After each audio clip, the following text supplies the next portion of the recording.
Welcome to the Rare History Channel. 13 Things You Might Not Know About Calvin Coolidge. The 30th President of the United States, Calvin Coolidge, 1872 to 1933, left office just as America was about to shift from an era of great joviality, the Roaring Twenties, to one of unprecedented economic despair, the Great Depression. A stern figure, Coolidge was all business, practicing minimalism in both his social activity and in his political career. Here's what you should know about one of our nation's more intriguing commanders-in-chief. Fact number 1. Calvin Coolidge is the only president born on the 4th of July. John Calvin Coolidge was born in Plymouth Notch, Vermont, on July 4, 1872, giving him the distinction of being the only president born on the 4th of July. 3 of the first 5 U.S. presidents died on the 4th of July, however, Thomas Jefferson and John Adams in 1826, and James Monroe in 1831. Number 2. Straight-Faced Humor. Coolidge was known for his dry wit and deadpan humor. Once, while getting dressed for a costume ball, he put on a cowboy outfit complete with a pair of chaps. When his wife saw him, she asked, "Calvin, what on earth are you doing?" Coolidge replied, "I thought I'd see how it feels to be dressed up like a real president." Number 3. A police strike made Coolidge a household name. In 1919, Coolidge faced his biggest challenge yet as a politician when a police strike led to panic and violence in the streets of Boston. After sending in the state guard to quell the tension, Coolidge admonished the officers for leaving their posts. That hardline stance impressed the public at large, and by 1920, he was an easy pick for a vice presidential nomination on the Republican ticket next to presidential nominee Warren G. Harding. When Harding died just 2 years into his term, Coolidge found himself in the Oval Office. Number 4. Coolidge's own father swore him in.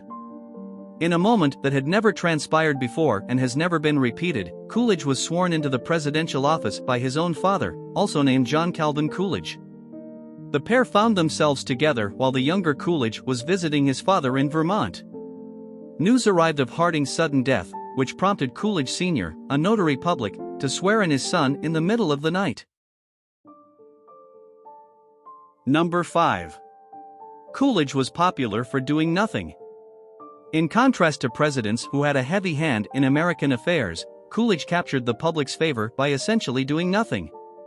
He allowed businesses to prosper by minimizing government interference and satisfied voters who believed bureaucracy had become too overwhelming. But his conservative approach may have been a little too reserved.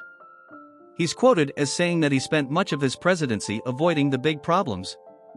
Critics later argued his reluctance to stem the stock market speculation boom in the 1920s may have contributed to the market crash in 1929. Number 6. Coolidge wasn't very talkative. Complementing his understated political style was Coolidge's economy of words. Though he was communicative with the public, holding about 8 press conferences a month and making regular radio addresses, direct dialogues were more succinct. He often answered yes or no to questions posed by the press or associates and prided himself on remaining largely quiet in social settings. According to legend, a dinner companion offered to bet she could extract at least 3 words from him during the evening. Coolidge turned to her and said, "You lose." Number 7. His wife, Grace Coolidge, brought attention to the hearing impaired. Grace Goodhue Coolidge, whom Coolidge had married in 1905, was a one-time instructor for deaf people, a population who had not received much in the way of national attention. Grace was interested in raising awareness. She educated the public and invited Helen Keller to the White House. Grace was able to raise $2 million for the Clark School for the Deaf in Northampton, assisted by her husband, who often told friends to contribute to the school. Number 8. Coolidge rode a mechanical horse for exercise. After his horseback riding activities were reportedly curtailed by concerned Secret Service agents, Coolidge installed a mechanical horse saddle in the White House. The machine ran on electricity and was able to mimic the bouncy agitation of trotting or galloping, and Coolidge rode the contraption up to 3 times a day, believing it was beneficial to his health. Referred to as Thunderbolt by the press, the device was widely mocked by observers who felt riding a replica horse was not conduct befitting a president. Coolidge eventually tired of it, opting for other ill-advised exercise contraptions like a belly-reducing vibrating machine. Number 9. Coolidge was the first sitting president to visit Cuba. Coolidge was the first and, until Barack Obama went there in 2016, the only president to travel to Cuba while still in office. When he arrived in Havana for a conference, Coolidge seemed pleased at the warm reception expressed by citizens there, so much so that he temporarily broke free of his laconic stature and took a bow. Maybe it was the grandiose entrance. Coolidge pulled up to Havana in the USS Texas, a World War I battleship. Number 10. President Coolidge makes history with first sound film. On August 11, 1924, President Calvin Coolidge made history by becoming the first president to appear in a sound film. Titled President Coolidge, taken on the White House grounds, the film was directed by Lee DeForest, a pioneer in the field of sound recording.